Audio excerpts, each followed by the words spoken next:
2014 నుంచి 19 వరకు ఏంటంటే ఆయన కొడుకు కలిసి చాలా భారీ అవినీతి పాల్పడ్డారు, అనేక రకాలుగా.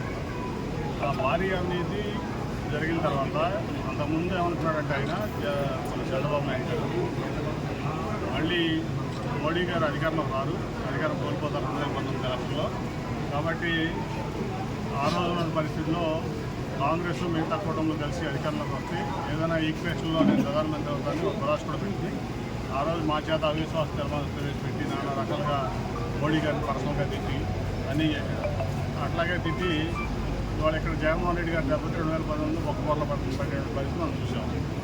ఆ తర్వాత మీకు ఏదైతే ఆయన ఒక్క పొరల పడి ఓడిపోయాడో ఆ రోజు నుంచి నెక్స్ట్ రోజు నుంచి ఆయన భయం పడుతుంది. ఎందుకంటే ఈయన చేసిన అవినీతి అంతా ఇంత కాదు. ఈ రాష్ట్రంలో భారీ అవినీతి పాల్పడ్డాడు ఆయన కానీ ఆయన కొడుకు మణిగారి లోకేష్ గారి వాళ్ళిద్దరూ. దాంతో ఎక్కడ కేసులు ఎదిరిస్తారో కేంద్రం నుంచి అని చెప్పి ఒక భయంతో ఆ రోజు నుంచి కూడా మోడీ గారు ఏ అవకాశం ఉన్నా మోడీ గారితో అమిత్ షా గారితో కలవడానికి చాలా విశ్వ ప్రయత్నాలు చేసినటువంటి విషయం నాకు తెలుసు. ఇవాళ దానికి భయం కానీ ఇప్పుడు ముఖ్యంగా ఆ అవినీతి చేసినటువంటి పరిస్థితుల్లో ఇవాళ వాళ్ళు ఎక్కడన్నా ఇబ్బంది పెడతారేమో భయంతో ఒకటి, అట్లాగే ఏదో రకంగా మోడీ గారి పరిస్థితి బీజేపీ చేయాలని ఇవాళ ఆ రోజుకి ఈ రోజుకి పరిస్థితి ఏం మార్పు వచ్చిందో నాకు తెలియదు. కానీ 2018లో ఆయన ఎన్డీఏ నుంచి బయటకు వచ్చిన రోజుకి వాళ్ళకి పరిస్థితి ఒకటే.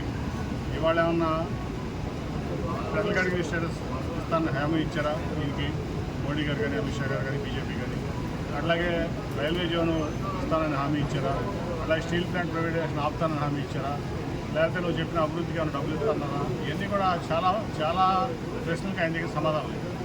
కేవలం నాకు అర్థమైంది ఏంటంటే ఈ అవినీతి భాగవతాలు బయట పెడతారు, ఎక్కడో చోట ఇబ్బంది పడి జైలు పాలవలసి వస్తుంది కొడుకుతాను అని చెప్పి ఒక భయంతో ఇవాళ ఈ రాష్ట్రాన్ని రాష్ట్ర ప్రజల్ని ముఖ్యంగా తెలుగుదేశం పార్టీ తీసుకెళ్ళి మోడీ గారి కాళ్ళ కింద బీజేపీ కాళ్ళ కింద ఇవాళ